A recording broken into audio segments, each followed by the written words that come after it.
The mini lathe rebuild part 8.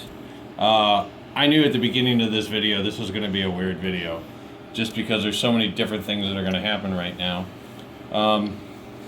So this is the apron, and in the previous video I removed all the pieces, and in this video I'm going to paint it. So there's a couple decisions to make here. Go down to bare metal, leave the paint. I'm going to go ahead and just leave this paint. There's a chip here, it's under the handle, and here it's kind of feathered a little bit. The paint that I'm using is Krylon Color Master. It dries in 10 minutes. It's actually pretty amazing at covering stuff up. I mean, even if you get a little drip or a run, it's pretty good at, after 10 minutes the drip or run kind of goes away. So if you baby it, you get a pretty good finish. And then this is a machine tool too, and I'm not painting a car here. So anyway, I'm going to try to make this quick. We might have to pause it a couple times or do a couple different things, but I want to show you a few things that I do. The paint on these, I don't even know where they get this. I don't even know if this is actual paint. It's kind of weird because you put a little acetone on it and just kind of just starts smearing. So no, I don't put fingernail polish on. That's just Chinese paint coming off. All right, so I'm just going to start off. I know there's oil and grease on here, and I'm just going to take it and wipe it off, and you'll kind of see that the paint just kind of rubs off, and feathers, and does all that stuff. I kind of like the red paint underneath because I know when it chips later on, it will be like, oh, that's the color it used to be, and that's why I painted it. Anyway, so I'm just going to go ahead and rub this, and you can kind of see the paint just totally coming off real quick. It's almost like you could just repaint it with acetone. Oh, I'm just going to smear this paint over here or whatever. Takes a lot of paper towels though. Alright, I'm going to take one more towel and clean it up. And then the next step that I'm going to do after that is I'm going to tape off these areas that I don't want painted the raw steel. Right.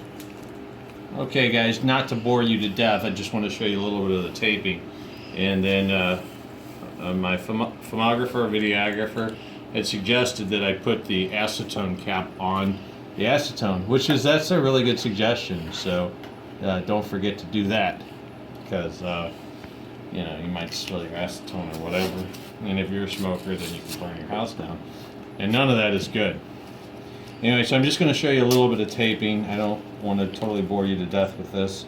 I do have these inside cuts here. I think I'm going to pause this, do some more taping, and then I'm going to show you this little trick that I use to get the tape lines real smooth and clear. So hold tight, and I will show you the rest here in just a moment.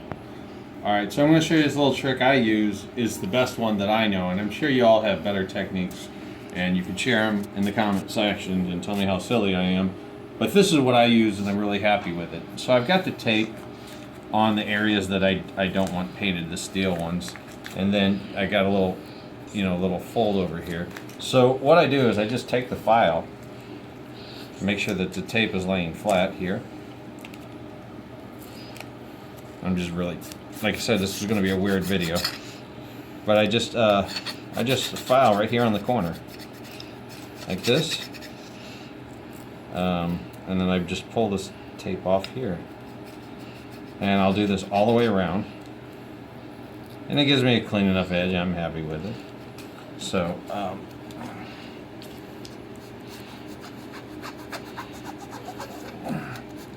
and you kind of got to mess with it. I can already see it messing up here. Let's see here. These just fold over. Alright, as you can see, it's just really weird. But anyway, it works for me. I'll go ahead and pause the video and get the rest of it done. And then we'll come back and I'll just put some paint on it and we'll call this video done. Alright, so let me just show you here what these edges are. They're pretty clean. You can see a little metal here. Grab this here. Let's do this edge here. And as I mentioned, the paint that I use feels pretty good here on this internal slot here. I couldn't get it perfect. This is down and dirty and quick. I'll start by, painting. I'll just do a little bit on this, and then I'll rotate it. Actually, I think I need to start here because that's the part that will be down later and you can't get up on. So I think I'll start here. I'll get some of this, and then I'll get the back, and then I won't have to move it again afterwards. Okay. Shake for 1 minute. Well, I've been shaking it off camera, so we're in good shape. All right, this is going to turn out perfect. No drips. And then I'll typically come back a little bit later and do another coat on it. So I got that edge there. Now I'm kind of interested in this edge. I'll hold it. Probably going to get paint on myself here. That doesn't look too bad. Okay, so now I'll set it in a way that I can get, don't do that. I'll set it in a way where I can get the rest of it now without having to touch it. The paint I'm really happy with. I don't know, maybe it's $3 a can. And I bought 3 cans, but this is my first one. It's just about empty. I don't have really good light over here. Go down here and get that curve. Just try to get everything there. I got a little run on the top, but like I said, this paint's really good at hiding that. I think that's a pretty good start. I'm just going to clean the can there, and we're going to let that dry. I'll probably let it dry for 20 minutes, and then I'll give it another good coat. And when we come back, probably not going to do any more on this as far as the video is concerned. But I will coat it again, and maybe a third time, and then I'll take the tape off and it'll be ready to reassemble.